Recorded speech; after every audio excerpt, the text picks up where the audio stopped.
Nagari assembly నియోజకవర్గంలో ముచ్చటగా మూడోసారి గెలిచి సత్తా చాటాలి అంటూ రోజా గారు భావిస్తున్నటువంటి నేపథ్యంలో సొంత పార్టీ నేతలే రోజాకి భారీ షాక్ ఇస్తున్నారు.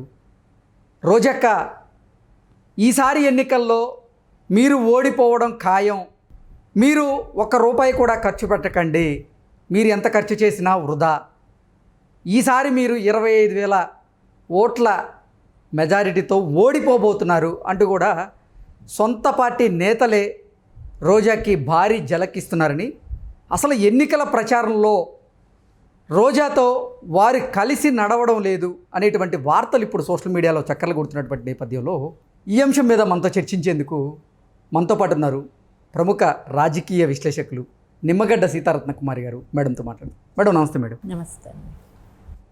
ముచ్చటగా నగరి నియోజకవర్గంలో మూడోసారి గెలిచి తన సత్తా చాటాలి అనుకుంటూ రోజా గారు భావిస్తున్నటువంటి తరుణంలో సొంత పార్టీ నేతలే రోజాకి భారీ షాక్ ఇస్తున్నారని, రోజాకి కాల్ చేసి, రోజక్క ఈసారి అసలు మనం నగరిలో గెలిచేటువంటి పరిస్థితి లేదు, మీరు ₹1 ఖర్చు పెట్టకండి, మీరు ఖర్చు పెట్టినా అవి వృధా, 25,000 మెజారిటీతో ఓడిపోవడం ఖాయం మీరు అంటూ అసలు రోజాతో పాటుగా ఎన్నికల ప్రచారంలో వీళ్ళు పాల్గొనడం లేదు, రోజా ఒక సైడ్ వస్తుంటే వీరు మరో సైడ్ తప్పించుకునే ప్రయత్నం చేస్తున్నారు అంటూ కొన్ని వార్తలు అయితే వస్తూ ఉన్నాయి. దీని మీద మీ అనాలిసిస్ ఏంటి మేడం? అంటే రోజా గారు 2 టైమ్స్ ఎమ్మెల్యేగా ఎలెక్ట్ అయ్యారు. నగరి ప్రజలు ఆమెకి పట్టం కట్టారు. అయితే ఆమె సెకండ్ టైం ఎలెక్ట్ అయినప్పుడు తర్వాత మినిస్టర్ కూడా అయ్యారు. అయినప్పుడు రాష్ట్ర ప్రజల్ని కాదు, ఆమె నగర నియోజకవర్గ ప్రజలతోటి నిరంతరం అందుబాటులో ఉండడానికి ప్రయత్నించాలి. అయితే ఇన్స్టెడ్ ఆఫ్ దట్ ఆమె వాల్యుబుల్ టైంని ఆమె ఏం చేసిందంటే, అక్కడ లోకల్గా ఉన్నటువంటి నగర ప్రజల మీద ఆమె దృష్టి పెట్టకుండా, రాష్ట్రం మీద పర్యావరణం మీద ఆమె దృష్టి పెట్టకుండా, ముఖ్యమంత్రి గారు ఆమెకి పదవి ఇచ్చింది, పర్యావరణ మంత్రిగా ఇచ్చింది. ఆమె ఏమనుకుందంటే, నాకు మంత్రి పదవి ఇచ్చింది చంద్రబాబు నాయుడు గారిని తిట్టడం కోసము, ఆయన్ని తిట్టడం కోసం టీడీపీ నాయకుల్ని, ఆమెకు వచ్చినటువంటి అద్భుతమైన భాషా ప్రయోగం, ఆమె భాషని చంద్రబాబు నాయుడు గారి మీద, టీడీపీ నేతల మీద ఉపయోగించడం కోసం నాకు మంత్రి పదవి ఇచ్చారు.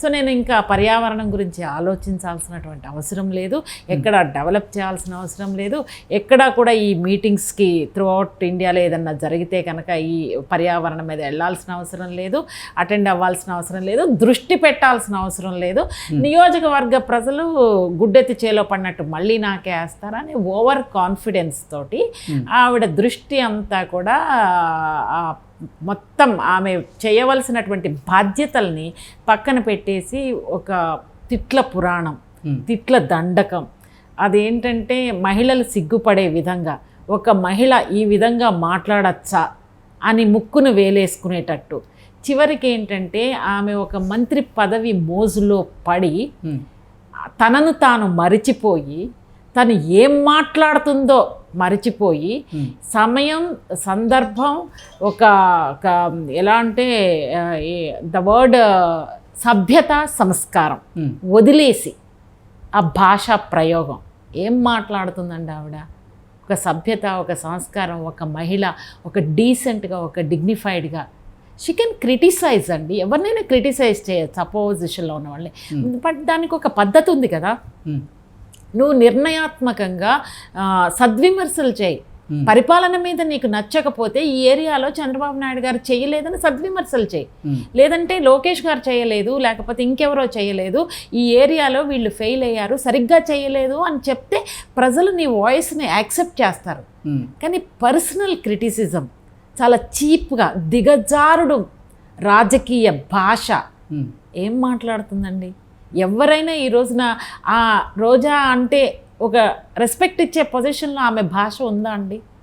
ఒక మంత్రిగా ఎంత బాధ్యతాయుతంగా మీరు ప్రవర్తించాలి, ఎంత బాధ్యతాయుతంగా మీరు మాట్లాడాలి, అది మర్చిపోయి, అంటే మరి ఆవిడ ఒరిజినల్ క్యారెక్టర్ అలాంటిదో ఏమో నాకు తెలీదు, లేకపోతే జగన్మోహన్ రెడ్డి గారిని ప్లీజ్ చేయడం కోసం, ఆయన్ని హ్యాపీగా ఉంచడం కోసం తనను తాను మరిచిపోయి, సభ్యతా సంస్కారాలు మరిచిపోయి, ఇంకా ఈ మంచి చెడు ఆలోచన విచక్షణ వివేకం లేకుండా ఈ ఇన్ని సంవత్సరాలు ఆవిడ మాట్లాడిన భాష, ఆవిడ పద్ధతి, ఆవిడ డిగ్నిటీ లేకపోవడం, ఇవన్నీ ఆమెకి మైనస్ పాయింట్స్. అవన్నీ నగరి ప్రజలకి ఆమెకి బ్యాడ్ నేమ్. ఎందుకు ఎన్నుకున్నాను రా బాబు ఈవిడ్ని, ఇలాంటి మాటలు మాట్లాడతానిక, ఇలాంటి భాష మనం వినడానిక, ఎక్కడన్నా ఏదన్నా మన నియోజకవర్గానికి చేస్తే ఒక విలువ గౌరవం. ఇంకొకటి ఏంటంటే మన ఎమ్మెల్యే పద్ధతిగా ఉంటే, ఒక డిగ్నిఫైడ్గా ఉంటే ఆ నియోజకవర్గ ప్రజలు కూడా గర్వంగా ఫీల్ అవుతారు, ప్రౌడ్గా ఫీల్ అవుతారు, మా ఎమ్మెల్యే ఇలాగూ అని, మా ఎమ్మెల్యే ఇన్ని చేశారు, ఇలా చేశారు. అటాక్ చేస్తారు, ఇష్యూస్ మీద అటాక్ చేస్తారు, పర్సనల్ అటాక్ కాదు అనే ఒక గౌరవప్రదమైన భావన నగర ప్రజల్లో ఈ రోజు లేదు. ఆమె పోగొట్టుకుంది ఆ విలువ గౌరవాన్ని, రాష్ట్ర వ్యాప్తంగా ఆవిడ పోగొట్టుకుంది. ఇంకా నగరి ప్రజలైతే సిగ్గుపడుతున్నారు, ఈవిడ మా ఎమ్మెల్యే ఏంటి అని. ఎందుకు నగరంలో సొంత పార్టీ నేతలే వీళ్ళకి వ్యతిరేకంగా పనిచేస్తూ ఉన్నారు, వీళ్ళ మీద అవినీతి మరకలైతే అంటుకుంటూ ఉన్నాయి. రోజా గారి సోదరులు కొంతమంది ఈ అవినీతి ఆరోపణలు ఎదుర్కొంటూ ఉన్నారు. గతంలో జెడ్పీటీసీ దగ్గర కొంత డబ్బులు తీసుకున్నటువంటి ఆరోపణలు కూడా వాళ్ళ మీద ఉన్నటువంటి నేపథ్యంలో ఇవన్నీ వెరసి ఈసారి నగరి అసెంబ్లీ నియోజకవర్గంలో రోజా గారు ఓడిపోవడం ఖాయం అనేటువంటి సంకేతాలు అయితే బలంగా వినపడుతూ ఉన్నాయి. అంటే ఇక్కడ ఒకటి చూడాలండి, నగరి ప్రజలు ప్రత్యక్షంగా రోజా గారు ఎలక్షన్స్లోకి రాకముందు, ఎమ్మెల్యే అయిన తర్వాత, మంత్రి అయిన తర్వాత ఆమెకి ఎన్ని కార్లు ఉన్నాయి, ఎన్ని బిల్డింగ్లు ఉన్నాయి, ఎన్ని కోట్ల ఆస్తులు ఉన్నాయి, డైరెక్ట్ ప్రజలకి కళ్ళకు కట్టినట్టు కనిపిస్తుంది. అమ్మా మీరు అన్ని కార్లు, అన్ని బిల్డింగ్లు అన్నీ కొనుక్కున్నారు, ఆ సీక్రెట్ ఏదో నగర ప్రజలకు షేర్ చేసుకోండి. నగర ప్రజలు కూడా డెవలప్ అవ్వాలి కదా, మిమ్మల్ని ఎన్నుకున్నారు కదా, మిమ్మల్ని 2 times ఎమ్మెల్యేగా మిమ్మల్ని గెలిపించి మీకు మంత్రి స్థాయి పదవికి తీసుకొచ్చిన నగర ప్రజలకి మీరు ఎలా సంపాదించారు, ఏ విధంగా మీకు అన్ని కోట్ల సంపాదన వచ్చింది, షేర్ చేయండి నగర ప్రజలకి. సో వాళ్ళు కూడా మీతో పాటు డెవలప్ అవుతారు కదా, మళ్ళీ మీరు 3వ సారి ఎమ్మెల్యేగా గెలవచ్చు కదా. మీ ఒక్కళ్ళే బాగుపడితే ఎట్లా? అంటే మీ నాయకుడు కూడా 1000 కోట్లు 1,00,000 కోట్లు సంపాదించారు. నేను అదే అంటున్నా, ఆంధ్రప్రదేశ్లో యూత్ నిరుద్యోగంతో ఇబ్బంది పడతా, ఉద్యోగాలు లేక, తల్లిదండ్రులకి సపోర్ట్ చేయలేక, ఫ్యామిలీకి సపోర్ట్ చేయలేక ఇంత ఇబ్బంది పడుతున్నటువంటి యువతకి మీ సీక్రెట్ ఆఫ్ సక్సెస్, ఏ విధంగా మీరు డబ్బులు సంపాదించారు, షార్ట్ స్పాన్ ఆఫ్ టైం మీరు ఎంత సంపాదించారో చెప్పండి. అందరూ తెలుసుకుంటారు, అందరూ నేర్చుకుంటారు. మీరు సక్రమ మార్గంలో సంపాదిస్తే షేర్ చేయడంలో తప్పులేదు కదా. మీరు చెప్పండి, అందరూ బాగుపడతారు మీతో పాటు, మీ ఒక్కళ్ళే ఎందుకు బాగుపడాలి?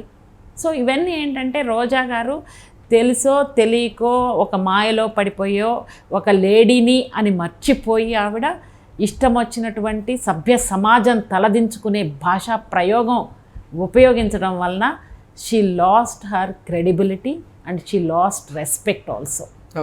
Okay madam, thank you so much.